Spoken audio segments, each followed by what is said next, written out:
मुझे लगता है कि अब ये नीतीश सरकार या एनडीए की जो सरकार यहाँ पे चल रही थी उसका पतन बहुत जल्द होगा और बहुत जल्द अब ये सरकार गिरेगी यहाँ पर। मैं मान के चल रहा हूँ कि बिहार में मध्यवर्ती चुनाव होंगे, बड़ी से बड़ी घटनाएं हो जाती हैं। हम लोगों ने आज तक कभी नहीं देखा कि मुख्यमंत्री नीतीश कुमार जी कहीं जाते हों। जिस तरीके से दरारें खुल के सामने आ रही हैं, भारतीय जनता पार्टी की तरफ से बहुत कुछ कहा जा रहा है। मुकेश सहनी जी अपने स्टैंड पे मजबूती से वो कायम है। जमुई सांसद चिराग पासवान ने मुख्यमंत्री नीतीश कुमार पर जमकर निशाना साधा है। मुख्यमंत्री नीतीश कुमार की समाज सुधार यात्रा पर तंज कसते हुए चिराग पासवान ने कहा कि मुझे नहीं लगता कि बिहारियों को सुधारने के लिए ऐसे किसी यात्रा की जरूरत है। ऐसे यात्राओं पर मुख्यमंत्री तभी निकलते हैं जब वो खुद चुनाव की तैयारियों में लगते हैं। चिराग पासवान ने ये तक कह डाला कि बिहार में कभी भी सीएम नीतीश की सरकार गिर सकती है। सुनिए और क्या कुछ कहा है चिराग पासवान ने नीतीश सरकार के लिए। और मुझे लगता है कि अब ये नीतीश सरकार या एनडीए की जो सरकार यहाँ पे चल रही थी उसका पतन बहुत जल्द होगा और बहुत जल्द अब ये सरकार गिरेगी यहाँ पर। क्या आपने जो दावा किया था कि बिहार में मध्यवर्ती चुनाव होंगे, तो क्या ये आसार दिखने शुरू हो गए? मैं मान के चल रहा हूँ कि बिहार में मध्यवर्ती चुनाव होंगे। कोरोना की वजह से जो यात्रा मुख्यमंत्री जी की, जिस तथाकथित, मैं इसको तथाकथित ही बोलूँगा, समाज सुधार, क्योंकि मैं नहीं मानता कि बिहारियों को सुधारने के लिए मुख्यमंत्री जी को ऐसी किसी यात्रा पर निकलने की ज़रूरत है। बट बहरहाल जिस तथाकथित समाज सुधार यात्रा पर मुख्यमंत्री जी निकले थे, ऐसी यात्राओं पर अमूमन वो तभी निकलते हैं जब वो खुद चुनाव की तैयारियों में लगते हैं। वैसे हम लोग मुख्यमंत्री जी को बड़ी से बड़ी घटनाएं हो जाती हैं। हम लोगों ने आज तक कभी नहीं देखा कि मुख्यमंत्री नीतीश कुमार जी कहीं जाते हों या किसी परिवार से, पीड़ित परिवार से, जहरीली शराब से। नालंदा में ही कितने लोग मर गए, उनका गृह जिला, पर आज तक हम लोगों ने मुख्यमंत्री को कहीं नहीं देखा कि वो कहीं आए जाएं। तो वो ऐसी यात्रा पर तभी निकलते हैं जब वो चुनाव की तैयारी में लगे होते हैं। और ये मैं मान के चल रहा हूँ कि मुख्यमंत्री जी कहीं ना कहीं भीतर ही भीतर इस बात को समझ गए हैं कि बिहार में कभी भी सरकार गिर सकती है, और उन्होंने अपने आप को ऑलरेडी वो इलेक्शन मोड में आ गए हैं, चुनाव की तैयारी में वो लग चुके हैं।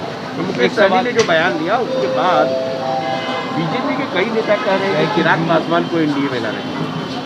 मतदान के बाद यादव ने कहा है। देखिए, हर उस नेता का मैं धन्यवाद करता हूं जिन्होंने अपनी भावनाओं को इतने स्पष्ट तरीके से उन्होंने रखा।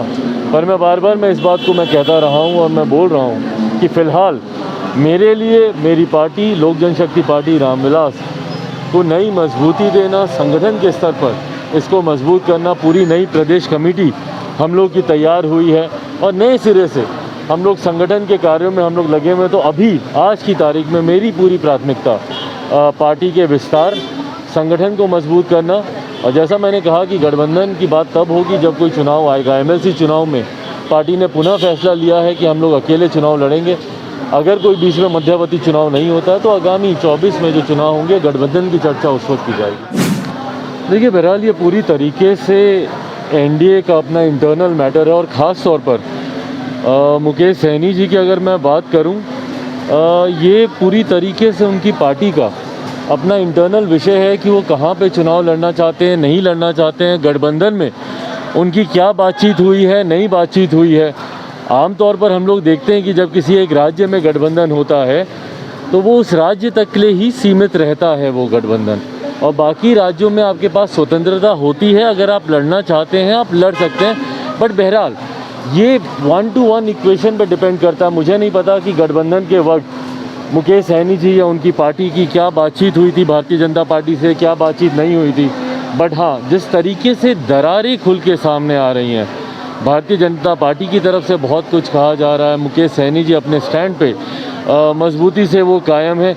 ये किसी भी गठबंधन के लिए इस तरीके के मतभेद जो धीरे धीरे मनभेद में भी बदल रहे हैं, ये किसी भी गठबंधन के लिए सही नहीं होता है। बट बहरहाल वैसे भी एनडीए गठबंधन में कुछ सही तो चल नहीं रहा है। ये तो फिर भी छोटे क्षेत्रीय दल हैं। अगर आप गठबंधन की दोनों प्रमुख दलों को भी अगर आप देखेंगे तो जिस तरीके से मौजूदा मुख्यमंत्री नीतीश कुमार जी की पार्टी और भारतीय जनता पार्टी के बीच में जिस तरीके से टकरार चल रही है, और अपने आप को वर्चस्व की लड़ाई में बड़ा दिखाने में दोनों लगे हुए हैं, विभिन्न मुद्दों पर दोनों आमने सामने हैं गठबंधन। इस वीडियो में फिलहाल इतना ही। ऐसी ही और खबरों के लिए इनसाइडर लाइव को सब्सक्राइब कर लें। ये वीडियो अगर आप फेसबुक पर देख रहे हैं तो हमारे फेसबुक पेज को लाइक फॉलो करके इस वीडियो को शेयर जरूर करें।